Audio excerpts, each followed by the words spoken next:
Alors, un de mes livres préférés, enfin il y a quelques temps, parce que c'est paru déjà il y a quelques années au niveau roman historique, de Jonathan Greenwood, Le Dernier Banquet, qui vient de paraître en livre de poche. Alors, je vais pas vous... C'est un livre,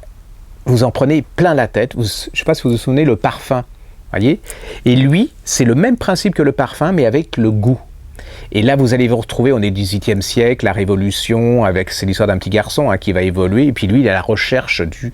goût absolu. Et il va vous faire goûter à des tas de choses, il va vous faire participer à des aventures incroyables, parce que vous avez la Révolution, les massacres, la guillotine, il y a des rebondissements, c'est un livre d'aventure, vous êtes complètement dans l'histoire. Mais ce qui est fascinant, vous allez rester complètement bouche bée dans ce qui va vous essayer de vous faire manger à travers ces romans. C'est un livre, si vous avez aimé, alors nous on l'a hyper bien vendu en grand format, tous les gens qui ont aimé le parfum ont complètement craqué pour ce livre. Et je trouve que la presse a été très mauvaise parce que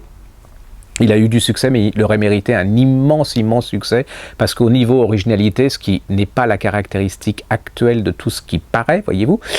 on est plutôt dans le classique, je t'aime, moi non plus, le placard, voilà, les pauvres, les méchants, non, ça c'est complètement autre chose, donc je peux vous conseiller, vous aimez les romans historiques, vous aimez tout simplement des livres qui vont vous décoiffer et qui vous font déménager un peu le cerveau, et ben vous lisez ça, ça s'appelle Le Dernier Banquet de Jonathan Greenwood, c'est un livre de poche.